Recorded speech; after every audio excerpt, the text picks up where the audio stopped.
somebody help, not just anybody help. You know I need someone help. When I was younger, so much younger than today, I never needed anybody's help in any way. Whoa! But now these days are gone and I'm not so self-assured. Now I find a change of minds, I've opened up the doors. Help me if you can, I can't sing.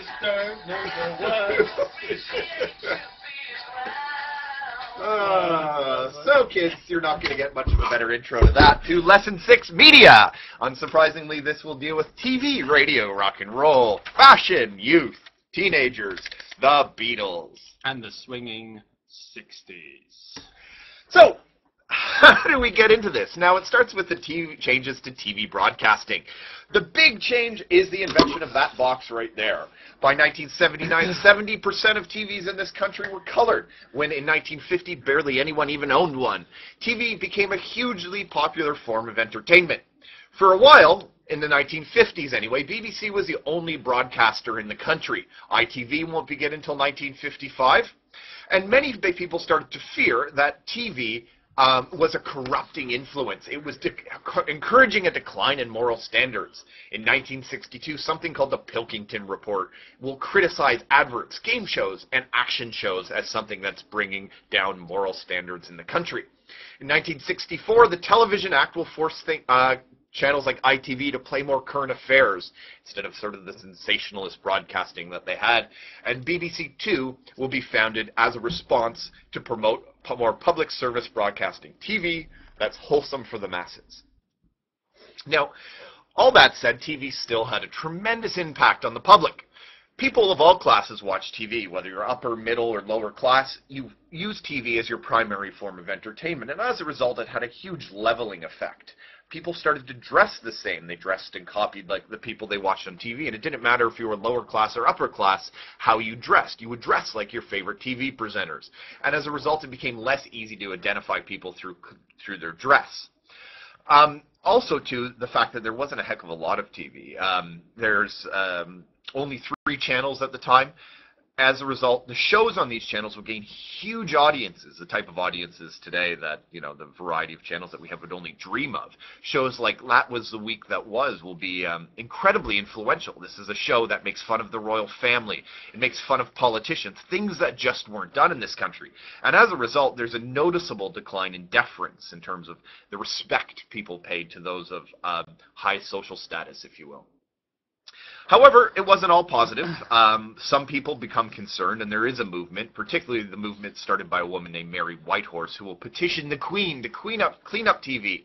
And in 1963, she will help launch let's be honest, a relatively unsuccessful campaign called the National Viewers and Listeners Association to campaign against the corruption of television. So, before the advent of TV, the main way you get information is through the newspapers. And there were newspapers for all classes and all political persuasions. As TV becomes the more dominant way of entertaining yourself, but also getting information, people stop reading the news. So in response, we see a rise in something called the tabloids. The tabloid being, for example, The Sun, shown in the picture there. The tabloids focus more on stories that will interest people, and the people in their demographic, be it working class, upper class, middle class, whoever they're aiming for.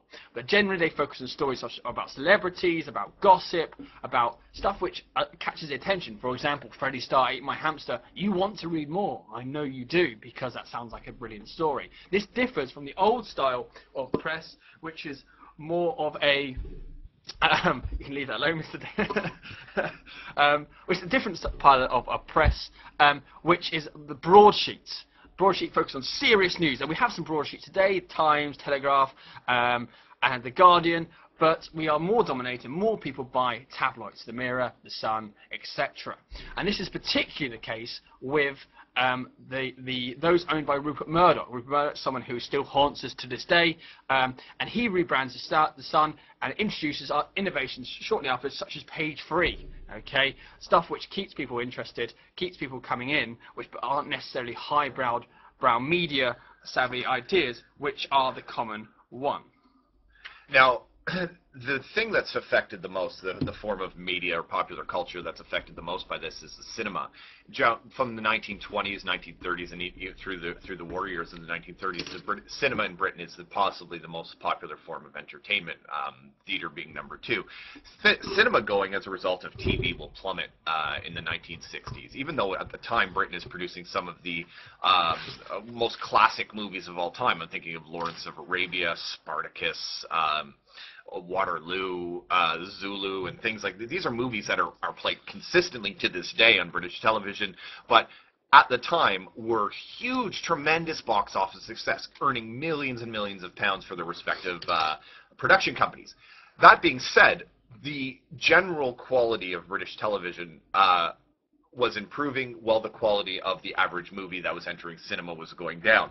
Newsreels will suffer. British Pathé, who you've probably seen before in various history clips, will stop production by the 1970s, and there will be generally a lack of variety of films, and this will cause the closure of thousands of theaters. Here we have the beautiful State Theatre in Kilburn, which, built during the 1930s, it's an Art Deco masterpiece, will go out of business in 1970 and is now owned by something called ROAC Ministries, which I'm sure is good for those who use it, but nevertheless is an example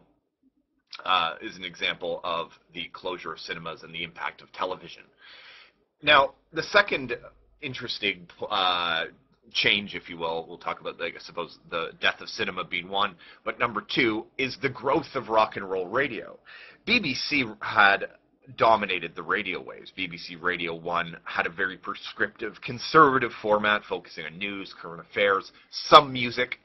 Very, very limited access to pop music, though, rock and roll and things like that. There was a Saturday morning program that would play the hot songs of the pop songs, and it would only be on for an hour.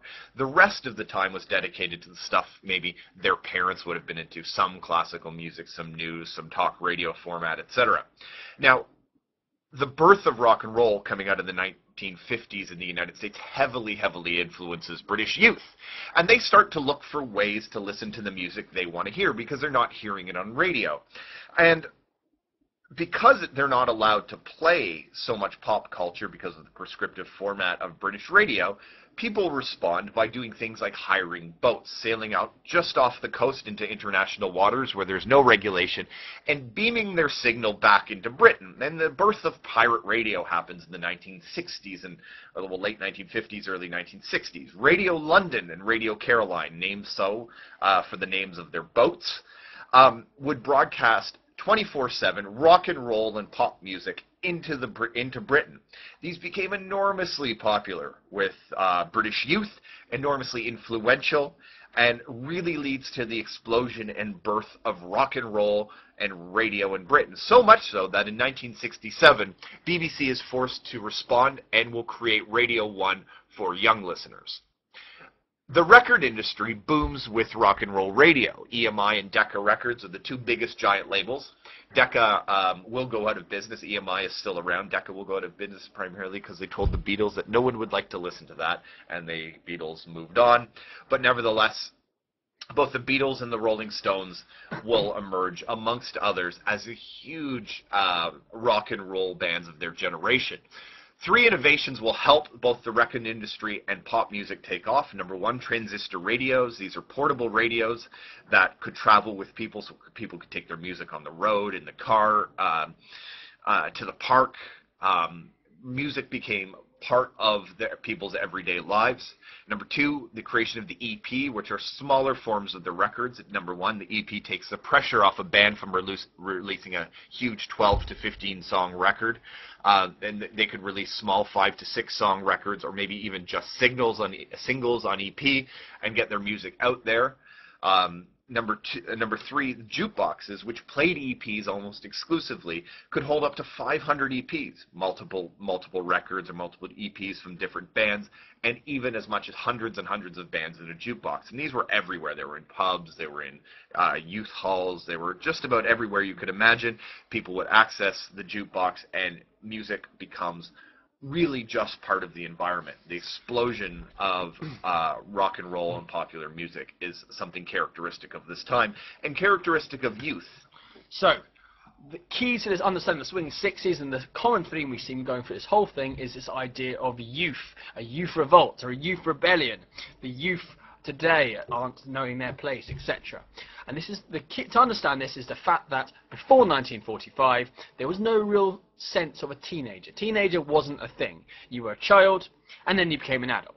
There was no, you weren't different between you were once you had reached 14, you're old enough to work, you should act like an adult. In the 1960s we see the rise in something called the teenagers, and today we think, well, obviously you're a teenager between the age of 12 and 18, but this was a brand new thing. After World War II there's a baby boom where everyone came home after the war and thought we need babies, and then we had therefore had a lot more babies than we expected, and an average. Not only that, they had put their life on hold for 6 years and they were just catching up with lost time in some regards. I'm sure they were.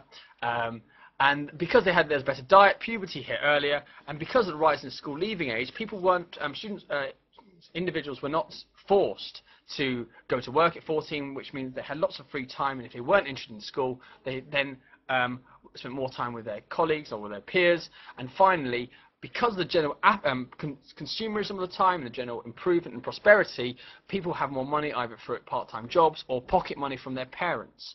This then all combines together with the inevitable role of capitalism. Marketing men realize that if you have a group of individuals who have no mortgages to pay, no rent to pay, no children to look after, with increasing money in their pocket, you can sell them stuff. And sell them stuff they did. They realized if they create a youth market, tell teenagers that they are different, that they are special, and then say, and to carry on being special, to carry on being different, buy this leather jacket. People will buy the leather jacket more than they need to. And more than that, teenagers will keep buying. They're the ideal consumers. So what we see is an increasingly defined youth culture around what they buy. You buy records, you go to cinemas, you buy clothes. It's all around consumerism. And what part of this, what we see is two tribes emerging. And we see many more tribes today, but the two early tribes were the mods and the rockers. I'm sure we all know of those already. But the mods wore suits, tailored clothes, and basically focus on looking sharp. And the rockers, very similar to rockers today, focus on rebellion, leather jackets, studs, and motorbikes. But these two groups aren't just interesting because they exist, but they tell us something that 20 years before they could not have possibly existed at all. And it tells us a lot about how the people's idea that teenagers are different and that they are rebellious and that they focus on consumerism have changed in those 20 years. Also, youth culture encourages people to expect a good social life. So the sort of the birth of the teenager grows with the idea that teenagers need to go out and have fun. Teenagers will buy 33% of cosmetics, 40% of cinema tickets and music. And there's a feeling that emerges that youth are something special, that it was good to be young. Okay, and a lot of this is encouraged by some of the popular influences of the time. Now, you have models such as Twiggy, who's enormously influential in terms of fashion and image for women in the 1960s, or girls in the 1960s, and you have musicians like the Beatles and writers like Alan Bennett, who are showing a different progressive image of youth, one that's more on the edge, a little bit more fun. So inevitably, when you have youth tribes, these tribes are going to come into conflict. And very simply, most groups who define themselves, don't just define themselves of what they are. We are mods, we go on mopeds, we wear these clothes, but who they're against. We are mods, we do not like rockers. And what we see is an emerging conflict in the 1960s between the mods and the rockers. And this often comes to blows, usually nothing more than a few scratches and bruises, but there's a very famous example in August 1964, the Battle of Brighton, and in the picture there are mods and rockers throwing deck chairs at each other. Over 90 people are arrested during this. However, in reality, although this caused a massive moral panic, both amongst, because it was shown on the BBC, both amongst the upper classes, but also most average middle-aged individuals, actually this is quite a minor thing in the grand scheme of things, but people saw this one-off incident almost, and went, this shows how bad society has come. Now, the biggest, if you will, trend that emerges is not necessarily violence and rebellion, but it's Beatlemania. Now, unsurprisingly, the Beatles are the #1 rock band of the 1960s. They're probably the #1 rock band of all time. They're enormously influential, and these four lads, if you will, from Liverpool become international sensations. Their music, again, at the start was mostly boy meets girl, but some, most notably their later songs, will start to look at problems in society. Eleanor Rigby is one that you should listen to, and watch if you Google it, or sorry, YouTube it. Make sure you YouTube it with the lyrics, and you'll get a sense of how the Beatles are responding to what's going on. In 1964, the Beatles will famously lead the British invasion of America, and the idea of the Brit invasion, or Britpop, sort of takes off.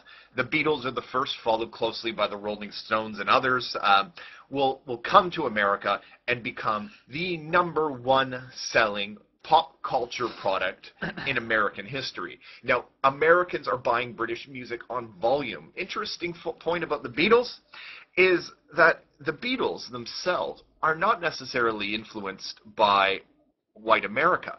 They're influenced by black America. And if you listen to the Beatles and the Rolling Stones talk about their influence, they'll talk about black music from the 1950s. Now, in the 1950s, black music, early Motown, was not palatable to the average American white kid in high school. They're not listening to this stuff. But British kids who don't have the same racial hang-ups as American kids in the 1950s are. And a black American influence in music in the 1950s is taken on by bands that are white in Britain of the 1960s who repackage black music from the 50s and put a white face on it and sell it back to American youth. And you get the origins of Beatlemania. So there's an interesting element of underlying racism in there that spurs on Beatlemania, but nevertheless tremendously influential. And in 1970, when they broke up and started solo careers, it was a defining moment. It was, I guess, for many, the end of an era. The Beatles will also seek influence from elsewhere. They'll be influenced by their Indian religious leader, Maharishi Mahesh Yogi, and their music will reflect this new influence. Listen to Sgt. Pepper for that. Most interestingly, when George Harrison goes solo in 1970, he'll write a song called My Sweet Lord, which is dedicated to Guru Yogi, and in particular the Hare Krishna movement. It's a great song, great listen. You'll hear the sort of Krishna chant in the song. But anyways, Beatlemania, massive cultural influence. And out of this, you have this sort of people wondering what's going on. You have the British invasion. People start to think, it's happening in Britain. And time will define the era as the swinging 60s. It comes from a 1966 Time magazine cover with the headline, London, the Swinging 60s. They'll show images of fashion, music, and the London scene. This will mostly be centered around Carnaby Street, which is in central London, just off Regent Street. For those of you who haven't been to Carnaby Street, and interestingly enough, surprising amount of you will not have, you should go. It's quite cool. But that's where the swinging 60s was supposed to happen. That's where the fashion designers, that's where the mods would hang out. That's where the kids would hang out. That's where some of the music studios were. Look for the blue plaques. And this sort of invention of the swinging 60s revolves around there. Now, the swinging 60s wasn't necessarily true. It was mostly a social construction. A lot of Britain wasn't swinging, but nevertheless, people thought it were, and that has some cultural resonance. So what made it swing? So highlighted amongst the swinging 60s were designers like Mary Quant, who invented the mini skirt. There was cheap, affordable fashion. Okay, clothes became mass-produced. They were relatively inexpensive. They were accessible to teenagers with money. Celebrity photographers will spread the popularity of new fashion and music. The car becomes available and affordable. The Mini launches in popularity. And people can get around. They take their fashion outside of London to Birmingham and elsewhere, all driven by the car. There are people on the move. And films like the Bond films, which start to be shown at this time, will spread an image of cool Britannia, a slick agent working for MI6, going out and stopping master criminals while looking fantastic and drinking his martinis, shaken, not stirred. But of course from Duke's Bar. So, the myth of the 60s is one of revolution, progress, liberalisation, material benefit, and good times. But in reality, this was the case, but only for a small privileged elite. The vast majority of Britain's life continued as normal. Beyond Carnaby Street, even within London, to areas of the East End or South London, the consumerism, the positivity and liberalism was not felt. Yes, people would spend more money on fashion, music and a social life, and yes, some people had a tolerant attitude towards different social groups, and there is some mixing, and yes, there are some freedom and independence, but in reality, this is only if you are middle class enough, London cosmopolitan enough, and lucky enough to be in this situation. If you can afford to buy the clothes, if you're in London, live in London, you can afford and have the time to go to these different scenes. In reality, throughout most of the 60s, the vast majority of people still kept their relatively conservative values, maintained their relatively traditional views of women's roles, but also maintained their traditional views on race relations. So the swing of the 60s weren't a thing for the whole of Britain. Rather, it was something for those who could be part of it. And so when we look at some of the evidence, we can look at in a second, the experience for immigrants, particularly Afro-Caribbean, Asian and Irish immigrants, they are still suffering prejudice and discrimination. Women are still second-class citizens, although we do see a rise of feminism. That isn't due to the swing 60s per se. And there are also a lot of grinding poverty throughout Britain. So yes, we can talk about the swing 60s as something that people bought into and something that was on the TV and that's something that people would occasionally buy extra clothes for, but not something that changed everyone's lives. Most people, many people who live in London were still unemployed, had a low-paid job, or lived in a crowded house with real problems of poverty. It tends to get ignored when everyone goes, oh, the spring 60s were amazing, they were beautiful, they were a time of freedom and liberalisation. In reality, for most people, life didn't change very much. Yes, the TV might show more exciting things and they might afford the odd miniskirt every so often, but they are not going to be going to cinema much more. They are not going to have the pocket money to buy a new modder outfit or buy a new moped or buy loads of EPs. They are still struggling to make ends meet. And although their life is not as terrible as it was in 1945, it is not brilliant. So swing of 60s isn't an amazing time. It's just a time for certain people. And if we have a look, for example, between 1960 and 1969, those children who are eligible for free school meals because of the levels of poverty of their family increases. In fact, it more than doubles in those 10 years. So when we talk about the 60s, we cannot say that it was an era of prosperity and freedom and liberalisation. For some people, yes. For most people, no. Oh no! You say goodbye, and I say hello. That's all we got. Why don't you know why you say goodbye? I say hello. That's all we got. No more to learn.